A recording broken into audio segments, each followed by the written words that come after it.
Hola, te voy a contar una deformación profesional, un vicio que tenemos todos, todos, yo también, todos los arquitectos, que es creer, suponer que el comitente, quien nos encarga un trabajo, sabe leer absolutamente toda la documentación exactamente igual que nosotros. ¿Por qué debería ser eso?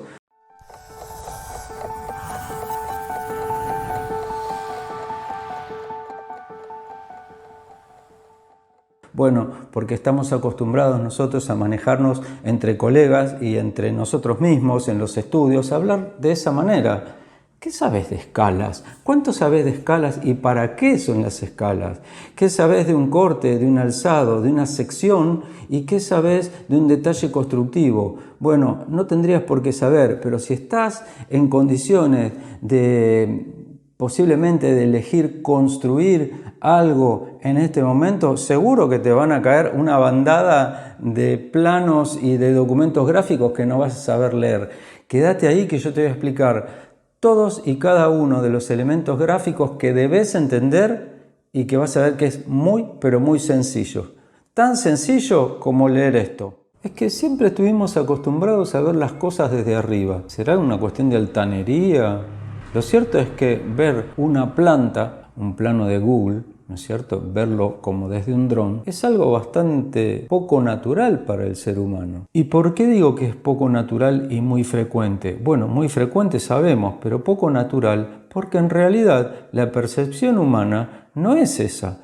Cuando fuiste al jardín de infantes y después a primero o segundo grado, si te pedían que dibujes algo, no dibujabas una planta, porque una planta es una abstracción, es algo que no figura en el imaginario de un chico. Te va a dibujar una casita como esta seguramente, donde vas a entender lo que quiso dibujar, pero lo que hay adentro no te lo va a dibujar. Lo que hay adentro es un misterio que cabe en la imaginación de un niño. Bueno, hasta aquí entonces dos formas de dibujar. Una que es absolutamente intuitiva, la del jardín, la de los primeros años de la primaria, y otra que es absolutamente abstracta, que es la planimétrica. El hombre dibuja en forma intuitiva, como le sale y como es capaz de resolver la imagen que quiere a través de un dibujo o de ciertas sumatorias de grafismos. Esa es la forma natural. Convengamos entonces que la gente no dibuja en forma planimétrica. Pero también es cierto otro dato, y yo tampoco lo sabía hasta hace poco: la arquitectura no se dibujaba, se hacía. Se empezó a dibujar recién en el Renacimiento, antes de que no existieran los sistemas de dibujo, el concepto de la perspectiva, de los puntos de fuga y todo un montón de cosas que no vienen al caso. No se dibujaba, se hacía. Algunos después las dibujaron. De hecho, ves dibujos muy anteriores al Renacimiento que existen y que tienen el mismo sistema académico, digamos, de formato de dibujo.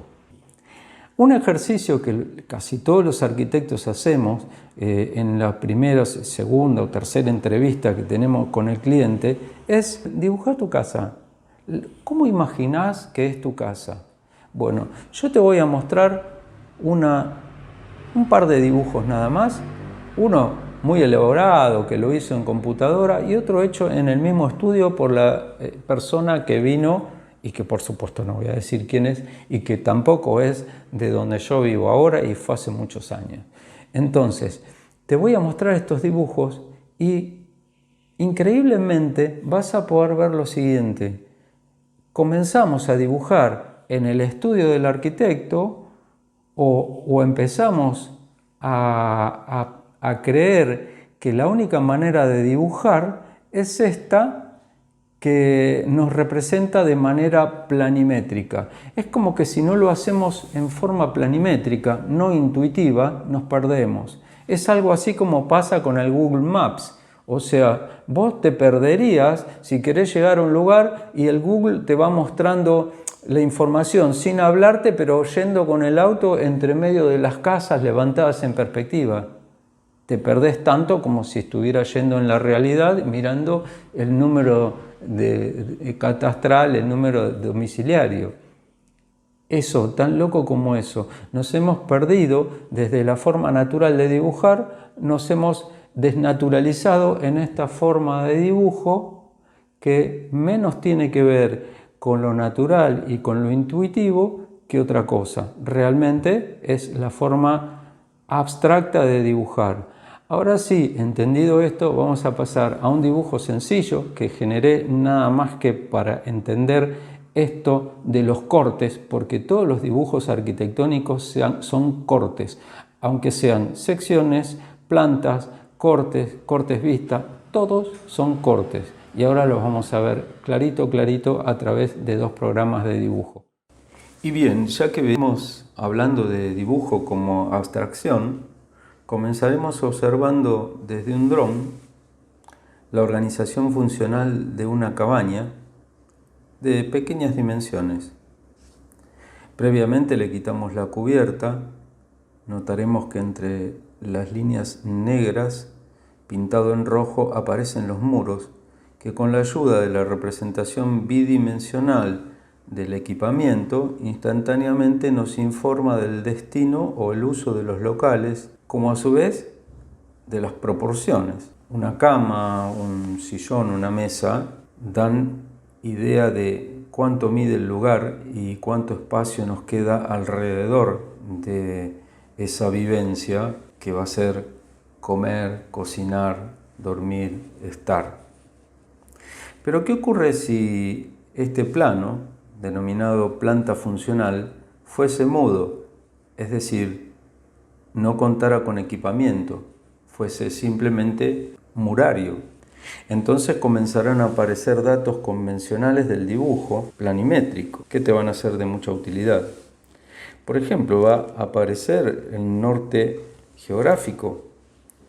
Esto es importantísimo a la hora de diseñar los espacios y dar frente u orientar esos espacios en cuanto a iluminación y ventilación a los puntos cardinales correspondientes, es decir, acá en el hemisferio sur sabemos que un dormitorio que tiene ventilación hacia el este por la mañana va a recibir el beneficio del sol, que por otra parte es terapéutico, y va a estar en lo posible alejado o cegado de todo lo que es el sur.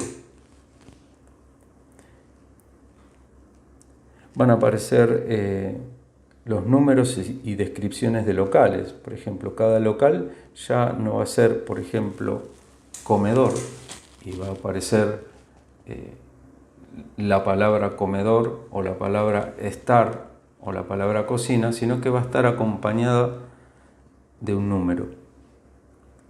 Van a aparecer cotas lineales.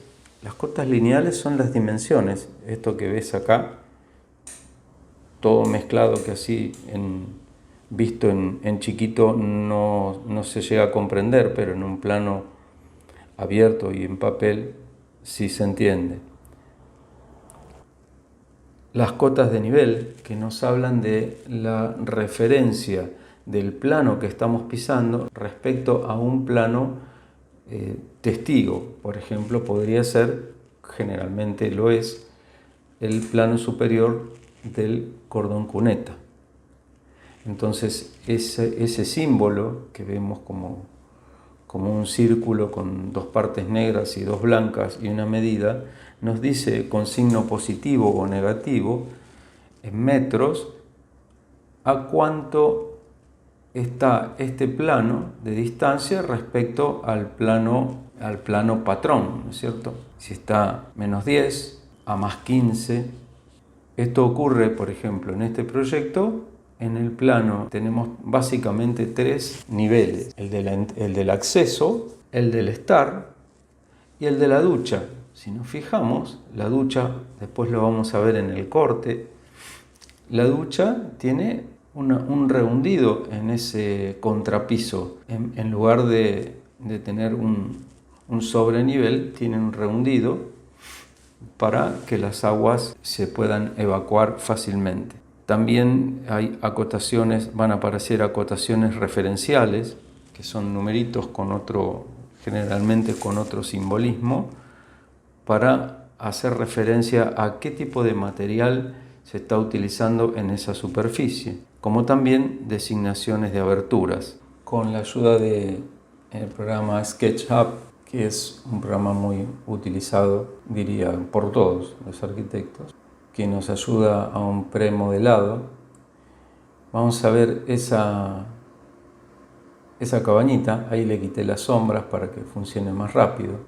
Y eso que estamos viendo es el plano de corte. Es como si una cuchilla con forma rectangular, al subir o bajar, en este caso al bajar, apenas toca alguna parte del modelo, la derritiera.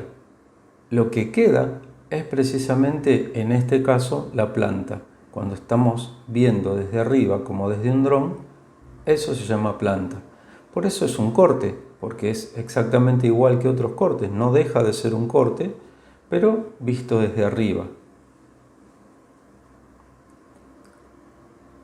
Ahí puede verse en azul lo que sería el plano de sección. Sección es el preciso lugar por donde ese plano, paralelo al piso, está cortando a toda la construcción. Entonces lo vemos en color azul. Generalmente, si nosotros le damos una altura entre 1,20 y 1,50, podemos tomar en corte las ventanas. Es muy importante esto, para saber dónde están ubicadas las aberturas. Bien, volvemos a darle volumen, deshacemos lo andado y vamos a ubicar otro plano de corte, otro cuadradito como este azul, nos lo va a dar en otro color, y lo vamos a ubicar paralelo a otra cara del proyecto. En este caso, eso que se vio color magenta y que ya está cortando, lo vamos a retrasar. Es un plano de corte, un plano, digamos, derretidor de materia, para que se entienda. Lo retiramos más atrás y lo vamos a hacer actuar igual que el corte de la planta. Ahí se ve que es paralelo al plano de la fachada, de esa fachada. Fíjense cómo va comiendo el piso, ahora los muros. Y si lo cambiamos la orientación de las visuales, vamos a poder observar lo interesante que es precisamente poder ver hacia adentro. Ya se está comiendo el contrapiso. Si seguimos avanzando, vamos a notar que el plano de corte se come contrapiso y ahora los muros. Y ahí ya estamos, si acercamos, observando todo lo que es el estar y el comedor y parte de la cocina. Esto azul que estoy señalando con el mouse es el plano de sección. O sea, es el puro lugar del corte sin observar para adelante o para atrás. Eso sería la sección solamente. Si avanzamos, vemos que como hay muros que están inclinados, tienen como un mayor espesor. Es por efecto de la orientación. Ahí vemos la estufa en corte con su pulmón. Y acá vamos a llegar a un plano de corte bastante significativo. Está muy bueno porque nos muestra en una dirección oblicua, como ya veníamos viendo, la parte del sanitario, arriba lo que sería el tanque de agua, toda la sección en azul, la cocina y el dormitorio. Creo que es una forma más que elocuente de poder observar y entender cómo es y funciona un corte de una manera sencilla y a través de un programa que trabaja con planos de uso muy difundido en arquitectura y muy sencillo de entender. Hacemos un último corte, un último corte que lo vamos a hacer respecto de esa cara, que es la cara que da al norte, y la vamos a ir seccionando, cortando, avanzando con esa especie de derretidor de sólidos Y ahí observamos el ventanal que da hacia el este del dormitorio, la cama que ya se está yendo, aparece la ducha. Ahora vamos a ver aquello que decíamos del rehundido en el contrapiso. Ahí va a aparecer. Si nos acercamos, bueno, la grifería, es decir, un montón de detalles que en realidad no son más que una anécdota para esta escala de proyecto. Pero para eso sirve un corte, para ver qué pasa si seccionamos, por ejemplo, verticalmente un modelo, un proyecto como este, descartamos una parte y miramos hacia adentro, como está ocurriendo ahora. Y vamos a llegar hasta el hogar o la estufa y volvemos hacia atrás.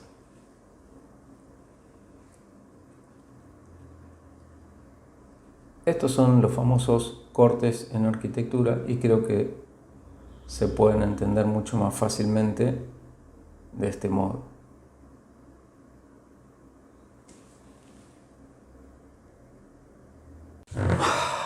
Ahora sí quedó claro, digo yo. Si no te quedó claro, si hay alguna duda, por favor, acá escribime, yo te leo en los comentarios. Seguime y vas a tener muchos más videos sobre cuestiones que tienen que ver con el ABC de la arquitectura, con el lenguaje que deberíamos tener y no tenemos los arquitectos con los comitentes, al igual que tampoco tienen los abogados con los clientes y los médicos con los pacientes y los biodecodificadores con los consultantes y así cada término. No sé por qué algunos tienen pacientes, padecientes, consultantes, clientes. Nosotros tenemos comitentes. Será porque nos encomiendan cosas y capaz que a su vez se encomiendan a la divinidad que corresponda para que las cosas salgan bien. Espero que siempre salgan bien y por eso estos videos. Suscríbete, te espero.